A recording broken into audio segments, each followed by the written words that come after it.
Chapter 58. Silence ensued. The atmosphere was so quiet, one could hear a pin drop. Everyone was stunned and dumbfounded the moment the elderly gentleman in the suit knelt down in front of Dustin Rhys. No one had remotely expected that such an influential man with the power to make Hunter Anderson grovel in front of him would kneel in front of Dustin. It was almost like he was a slave who was greeting his master. What the hell was going on here? Chris hummed and froze on the spot, his face full of disbelief. He had thought that Dustin was only good at fighting, but who knew that this man turned out to be more powerful and influential than he thought? Hunter Anderson was already an influential figure in his own right, wasn't he? So why did he have to grovel and act meekly in front of the older gentleman in the suit? Surely, the older gentleman in the suit was even more powerful, right? So why on earth was this big shot kneeling in front of Dustin Rhys? How dare that bastard? This was simply too humiliating. The scene in front of him clearly showed him how terrifying the man he despised, Dustin Rhys, truly was. No, that's impossible. Absolutely impossible, thought Edward, who was scared shitless at this point. From the moment he witnessed the older man in the suit kneel, his spirit had been utterly shaken. This instantly shattered his remaining hope for survival. Now, only despair and fear were left in its place. Who would have thought that his perceived lifeline would turn out to be Dustin's servant of all people?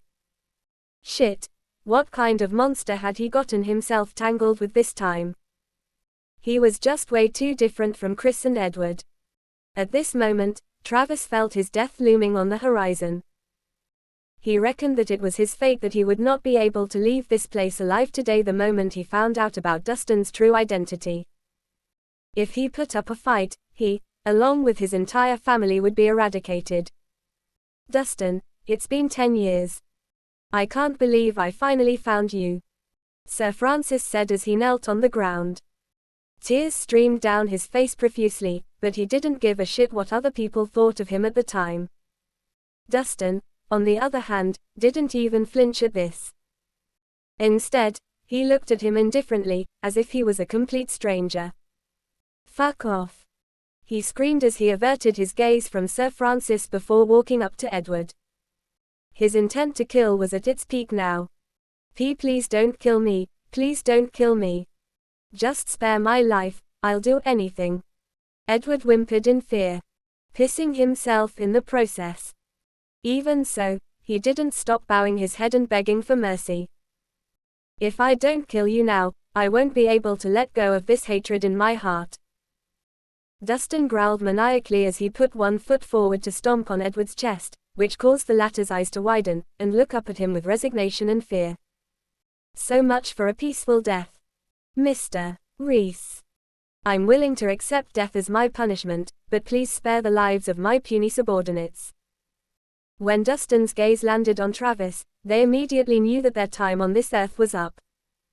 Without another word, the both of them took out the knives and slit their necks simultaneously. No one had the privilege of negotiating with Dustin at this point.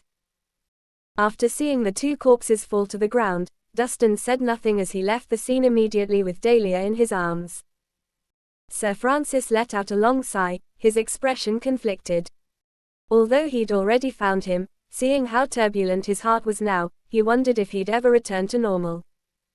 How should we go about this, Sir Francis? Hunter asked with his head lowered. Standing before the older man, his status and reputation were like pieces of paper that could be torn into shreds at any time. Don't let the news get out. As for everyone related to this matter, dispose of them all, Sir Francis replied indifferently. The cavalier manner in which he said it made Hunter's heart quiver in fear. Does he not know the number of people who would have to suffer because of this? Please don't kill me. I'm friends with Dustin, hollered Chris, who had been hiding all this time. He ran out in a panic the moment he saw that the elite forces surrounding him were preparing to burn down the house. You're a friend of Dustin's? Sir Francis asked as he looked him up and down. That's right, that's right. We're best buds. We even had dinner together before. Chris nodded profusely, akin to a chicken pecking rice off the ground. At this point, he'd do anything to stay alive. Is that so? Then can I trouble you to ensure that he doesn't stay out too late? Sir Francis requested, his tone softer now. Yes, of course, I'll definitely tell him that. Chris immediately assured him. Someone please drive this gentleman. Sir Francis gestured. And no, it's fine, you don't have to. I can go back by myself. Chris replied while waving his hands in the air frantically. How could he still have the nerve to get in someone else's car when he was already this scared? Sir Francis didn't pursue the matter further and merely waved his hands to let his team know to disperse. I'll get going then, Chris murmured before fleeing as if he'd just escaped from prison. He thanked God for his quick wits, which helped him save his skin just now. However, he reckoned that he couldn't stay in Stonia for much longer. He decided to leave once he'd saved up enough money. Sir Francis, I'm convinced that man just now wasn't very honest with us, Hunter remarked respectfully. It doesn't matter, he's just an ant to us, so it doesn't matter if we kill him or let him live. Sir Francis said nonchalantly. It was evident to him that Chris was lying the whole time, but he did not dare take the risk, as he feared that Dustin would not take too kindly if he involved himself in his matters too much. He certainly didn't want to make himself an enemy of the Kirin. Half an hour later, over at the peaceful medical center, Dustin felt his heart shatter as he gazed at the bloody gash on Dahlia's body. Although the two were divorced, it wasn't easy to shrug off 3 whole years of feelings toward one another.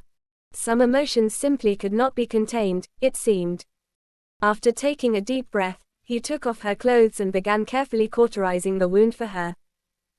Although his movements were subtle, when touching certain wounds, her unconscious body would still twitch from the pain involuntarily. This prompted him to be more careful in handling her.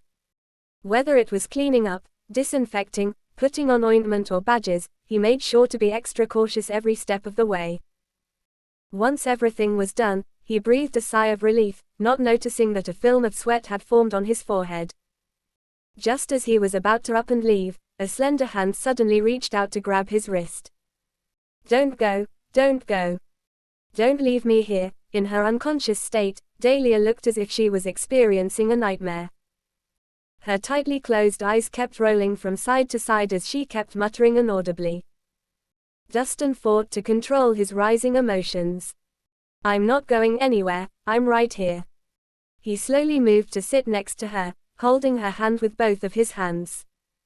Don't go. Dustin, seeming as if her sense of security had returned, her murmurs slowly became softer, and she started to calm down. However, she held onto his hand for dear life and refused to let go. I'm sorry, he mumbled as he felt the force behind her fingertips. He couldn't help but feel a twinge of heartache at this. In the past, she had never shown him her soft side and always insisted on being a strong, independent woman. However, after today, he realized that the icy businesswoman lying in front of him was also a woman who needed someone to care for her.